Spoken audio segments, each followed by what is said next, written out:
Saints of God, we want to say to you today, be blessed, be encouraged, stay hopeful.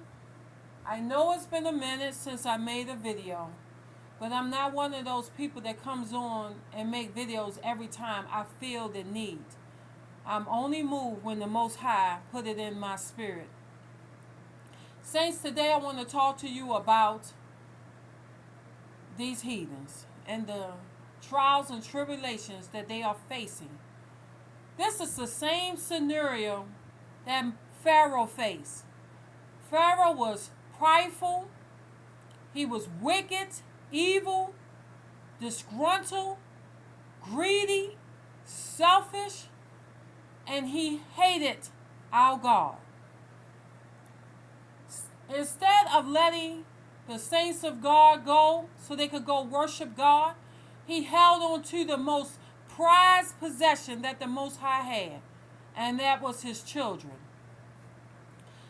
These heathens know that we are the children of the Most High God, and that they should release us from this oppression and captivity. Just because we are not wearing chains and red clothes and all of the stuff that our ancestors wore, we are still in captivity in many ways. Instead of them letting us go and getting off our lands, they are acting the same way as Pharaoh. That because there's nothing new under the sun. These heathens rather go through torment, the plagues, the punishment, the trials, the tribulations, the weather phenomena. They always saying the climate is climate changing. It's climate. But guess who controls the climate? The Most High.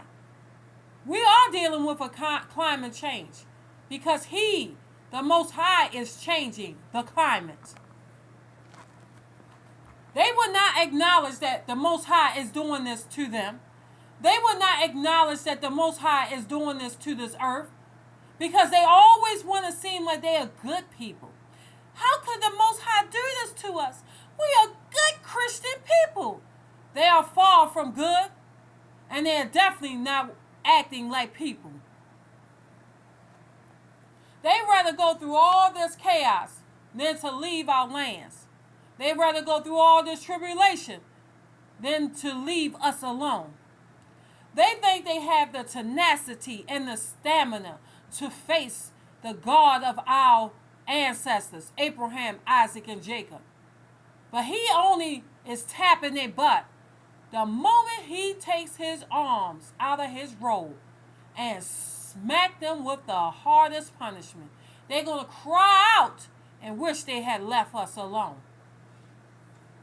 Today I'm going to talk about how they lied and said, well, you know they lie all the time. Their history ain't nothing but lies, deceit, and deceivement. But let me tell you about this. They always said when they came over here, their grandfathers and their great-grandfathers, when they came over here to America, they only had $10 in their pockets. My grandfather said he only had $1 in his pocket. My great-grandma said when she came over here, she only had 50 cents. Well, you didn't need money when you came over here to America. When they gave you all the land, when they gave you seeds and chickens and cows, when they gave you our homes that we built, why do you need money when they're giving it to you for free? They said that so they could seem like they worked hard through the early 17th and 18th century to build up America, but they didn't build up anything. They stole it. They took it. So you didn't need money in your pocket when you got on those ferries. You didn't need money in your pocket when you got on those boats, when you came into our lands, because you was going to get 300 acres, 40 acres, a mule, some cows, some chickens, some pigs, and whatever else they would give you. The reason why our people are still in poverty is because they still oppresses us Every time we have something, they take it, they tax it, they raise the rent, they raise up the prices to live, and they decrease minimum wages. Every time we ask for a raise, they give us a raise, but then they increase rents, they increase the gas and electric, they increase the water bill, they increase cable. Anytime they can increase a bill, they do it to oppress us. And then look at us and say, I don't know why y'all don't have money. In this day and age, no one should be poor. You know exactly why we are poor. Because we are the true children of the Most High God. And if we were not, then you would embrace us like you do all those other countries. But the reason why you embrace those other countries is because they are in covenant with you guys. They are the people of Psalm 83, the ones that came in agreement to oppress us. But now our Father has said enough is enough. And now he's oppressing them. I made a video a while ago, last year, saying, if my people don't have homes, God said, then you guys won't have homes. Now he's sending floods, fires, tornadoes, and everything else he could conjure up against you good people. If you were so good, he won't be doing this to you. You only say that to yourself to sleep at night. He is coming. And he's coming with a vengeance. He's been knocking out different areas. But it's time for you elites. It is time for you rich. It is time for you posh people to get your timely punishment. It's nowhere you can hide.